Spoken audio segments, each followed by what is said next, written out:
თხის რქები მზრუნველები არიან, ოღონდ ვიწრო წრისათვის. მიზნისკენ მიმავალ გზაზე თხის რქა გადაუვლის ყველას და ყველაფერს, რაც მას ხელს შეუშლის, ეს მკაცრად გაითავისეთ. საქმეში თხის რქა შურისმაძიებელი, მკაცრი, მომთხოვნია და არ მოისვენებს, სანამ მწვერვალს არ მიაღწევს, საოცარი ამტანობით და გამტანობით გამოირჩევიან. შეუძლიათ საათები, დღეები, თვეები, წლები დახარჯონ ერთი მიზნის მისაღწევად. თხის რქების მმართველი პლანეტაა სატურნი, რომელიც მათ ასწავლის სიმართლის სიყვარულს, ერთგულებას, მონდომებას, ორგანიზატორულ ნიჭს და ამბიციას უღვიძებს. რაც შეეხება სიყვარულს, თხის რქებს საოცარი სიყვარული შეუძლიათ. თავარია მათ გულში შეაღწიოთ და თქვენთვის ყველაფერს გააკეთებენ. მაგრამ თუ შეგეშალათ, ისეთივე დიდი მონდომებით გამოგისვამენ ფეხებში ცელს, როგორი მონდომებითაც შეგიყვარათ. მომზადებულია ზოდიაქო კლუბისთვის. თხის რქა ნიღბებს არ ატარებს და თქვენთან პირფერობაზე დროს არ დახარჯავს. თხის რქა არის ნაზავი სიმტკიცის, ერთგულების, ავტორიტეტის, სარკაზმის, შრომის და პატიოსნების.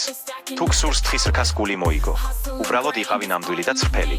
თუმცა მარტო ამითაც ვერ მოიგებთ. მეცნიერებმაც ვერ დაადგინეს მათი გულის მოგებისკენ გზა სად გადის. თხის რქა ინტელექტუალური, პუნქტუალური და უაღრესად განსწავლული ნიშანია. თხის რქები ჯიუტები არიან და მანამ არ გაჩერდებიან, სანამ მიზანს არ მიაღწევენ.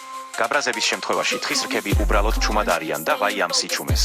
თხის რქები ვისაც არ ევასებათ, მთაწმინდიდან გამოექანონ და ჩვენ რქებით დავხდებით. თხის რქები მომთმენი ხალხია, მაგრამ თუ გაანაწყენეთ ან წინ ცუდად გადაეღობეთ, რქებით გაბურთავებენ და არ დაგინდობენ. მომზადებულია ზოდიაქო კლუბისთვის.